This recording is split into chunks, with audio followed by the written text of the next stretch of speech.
কাহিনীটো আৰম্ভণিতে গুলিভাৰ নামৰ মানুহ এজনক দেখুওৱা হয়। তেওঁক বহুত সৰু সৰু মানুহবোৰে বন্দী কৰি লৈছে। আচলতে তেওঁ এটা আইলেণ্ডত ফচি যায়। তাত বহুতো সৰু সৰু মানুহে তেওঁক বন্দী কৰি ৰাখে আৰু তেওঁ কিদৰে তাৰ পৰা উভতি আহে এই সম্পূৰ্ণ কাহিনীটো এই মুভিখনৰ জৰিয়তে চাবলৈ পাব। মুভিখন জনাথন ছুইফ্ট নামৰ এখন বিখ্যাত উপন্যাসৰ ওপৰতে আধাৰিত। এনেদৰে অসমীয়া ভাষাত ভিডিঅ'বোৰ পাই থাকিবলৈ চেনেলটো লাইক আৰু ছাবস্ক্ৰাইব কৰিবলৈ নাপাহৰিব। কাহিনীটো আৰম্ভণিতে গুলিভাৰ নামৰ এজন মানুহক দেখুওৱা হয়। তেওঁ নিজৰ কামটোৰ ওপৰত একেবাৰে ইণ্টাৰেষ্ট নহয়। সেইটো অফিচতে ডাৰ্চি নামৰ ছোৱালী এজনীয়ে কাম কৰে আৰু গুলিভাৰে তাইক ভাল পাইছিলে কিন্তু ক'ব সাহস নকৰে। আৰু এদিন গুলিভাৰে ডাৰ্চিৰ কেবিনটোত গৈ ওলায় আৰু টেবুলত থকা ফৰ্ম কেইখনমান হাতত লয়। তেতিয়া ডাৰ্চিয়ে গুলিভাৰক সোধে, তুমি ফুৰাৰ প্ৰতি আগ্ৰহী আৰু ক'ত ক'ত ফুৰিছা বুলি সোধাত গুলিভাৰে তেতিয়া মিছাকৈ কয় বহুত দেশত ফুৰি অহা বুলি। তাৰে ভিতৰত নিউয়ৰ্ক, ইংলেণ্ড আৰু ইণ্ডিয়াৰ বাৰাণসীলৈও ফুৰি অহা বুলি কয়। তেতিয়া ডাৰ্চিয়ে কয়, তেনেহ'লে তুমি এটা আৰ্টিকেল বনাবাচোন, তাত গৈ তুমি কি কি প্ৰথমত গুলিভাৰ বহুত টেনচনত পৰে যে এইবোৰ কেনেকে লিখিব। পিছত গুলিভাৰে নেটত বহুত বিচাৰি লিখিবলৈ লয় আৰু এটা আৰ্টিকেল বনাই দিয়ে। আৰু পিছদিনাখন ডাৰ্চিৰ ওচৰত গৈ আৰ্টিকেলটো দিয়ে। ডাৰ্চিয়ে সেই আৰ্টিকেলটো দেখি ইমপ্ৰেছ হৈ পৰে আৰু ডাৰ্চিয়ে গুলিভাৰক কয়, তুমি বাৰ্মুডা ট্ৰেংগলত গৈ ফুৰি আহা আৰু এটা আৰ্টিকেল বনোৱা। আৰু গুলিভাৰেও তালৈ যাবলৈ ৰেডি হৈ যায়। আৰু পিছদিনাখন বাৰ্মুডাত গৈ পাই এজন নাৱৰীয়াক লগ ধৰে আৰু নাৱৰীয়া এজনৰ পৰা গুলিভাৰে নাওখন ভাড়াত লয়। তেতিয়া নাৱৰীয়াজনে নাওখন কিদৰে অপাৰেট কৰিব লাগে কৈ দিয়ে আৰু ডিছপ্লেখনত দেখুৱাই কয়, আপুনি অকল ৰেড ডটত ফ্ল' কৰি গৈ থাকিব, তেতিয়া আপুনি বাৰ্মুডা ট্ৰেংগল পাই। তেতিয়া নাওখন লৈ যাবলৈ ধৰে আৰু গৈ থাকোতে গুলিভাৰৰ টোপনি আহিবলৈ ধৰে।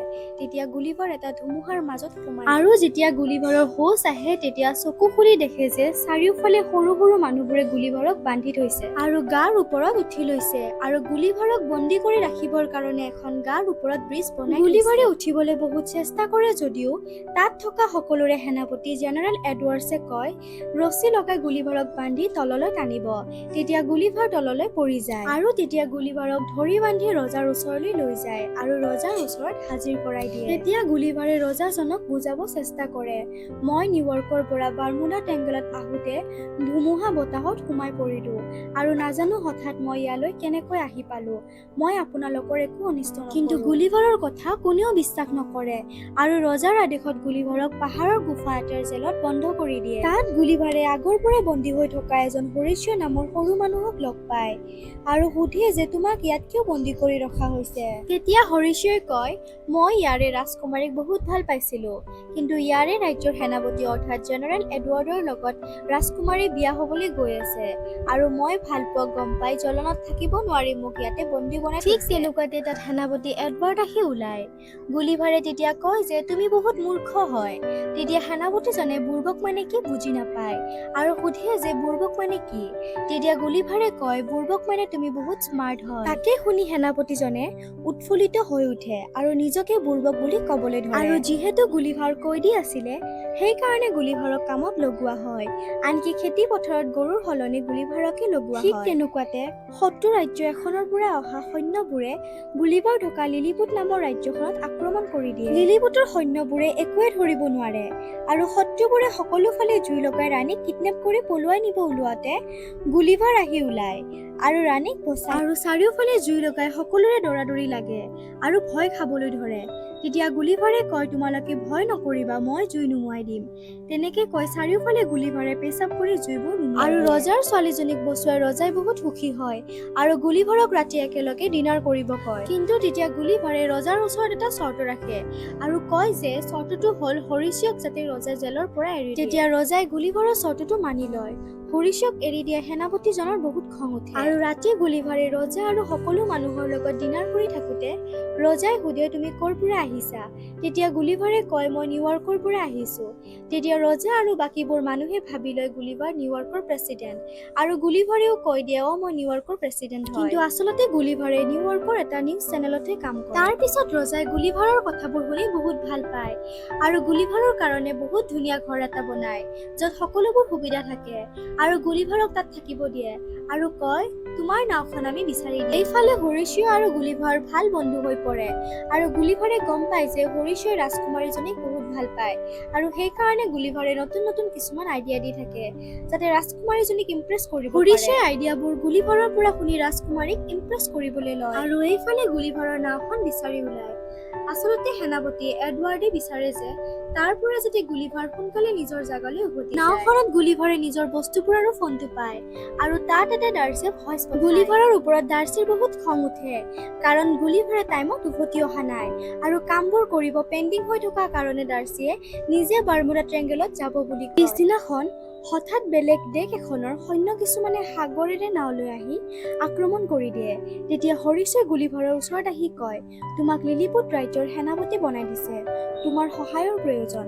তেতিয়া গুলিভাৰে যায় শত্ৰুপক্ষক বুজাব লওঁতে গুলিভাৰক সৰু সৰু টপবোৰেৰে আক্ৰমণ কৰিবলৈ লয়, কিন্তু গুলিভাৰৰ একো অনুভৱ নহয়। তেতিয়া গুলিভাৰে সিহঁতৰ নাওবোৰ সাগৰৰ মাজলৈ টানি লৈ যায় আৰু সিহঁতক তাৰে পৰা খেদি পঠিয়ায়। তেতিয়া ৰজা আৰু ৰাজ্যৰ সকলোৱে গুলিভাৰক বহুত সন্মান কৰিবলৈ লয়, কিন্তু সেনাপতি এডৱাৰ্ডে এইবোৰ দেখি খঙত থাকিব নোৱাৰা হৈ পৰে। কিন্তু সকলোৱে গুলিভাৰক আগতকৈ বেছি ভাল পাবলৈ লয় আৰু ৰজাইও গুলিভাৰক আগতকৈ বেছিকৈহে থকা মেলাত সুবিধা দিব ধৰে। এইফালে ৰাজকুমাৰীও এডৱাৰ্ডৰ লগত হ'ব লগা বিয়াখন আৰু সম্পৰ্কবোৰ ভাঙি দিয়ে, কিয়নো সেনাপতি এডৱাৰ্ডৰ আচল চৰিত্ৰবোৰ ৰাজকুমাৰে গম পাই গৈছিলে আৰু ৰাজকুমাৰে হৰিশক ভাল পোৱা কথা এডৱাৰ্ডে গম পাই খঙত থাকিব নোৱাৰা হৈ যায় আৰু শত্ৰুপক্ষৰ ৰাজ্যখনত গৈ এডৱাৰ্ডে ৰবট এটা বনাই আৰু নিজৰ ৰাজ্যখনত আক্ৰমণ কৰি দিয়ে আৰু গুলিভাৰকো আক্ৰমণ কৰে আৰু গুলিভাৰক সঁচা কথা ক'বলৈ বাধ্য কৰায় গুলিভাৰ যে নিউয়ৰ্কৰ প্ৰেচিডেণ্ট নহয়। তেতিয়া গুলিভাৰে সকলোবোৰ কথা ৰজাৰ ওচৰত কৈ দিয়ে। তাৰ পিছত এডৱাৰ্ডে গুলিভাৰক বান্ধি মানুহ যাবলৈ সাহস নকৰাই আইলেণ্ড এটালৈ পঠিয়াই দিয়ে। আইলেণ্ডৰ পাৰত গৈ গুলিভাৰৰ বহুত ভাল লাগে, কিয়নো গুলিভাৰে ভাবে যে এতিয়াৰ পৰা নিজৰ সমনীয়া মানুহৰ লগত থাকিবলৈ পাব। ঠিক তেনেকুৱাতে ওপৰৰ পৰা বটল এটাৰে গুলিভাৰক বন্ধ কৰি লৈ যায় আৰু গুলিভাৰক ছোৱালী মানুহৰ ড্ৰেছ পিন্ধাই থয়। গুলিভাৰে যেতিয়া বাহিৰলৈ চাই দেখা পায় সন্মুখত এটা বহুত ডাঙৰ ছোৱালী আৰু গুলিভাৰক সৰু খেলা পুতলাৰ ৰুম এটাত সোমোৱাই থৈছে।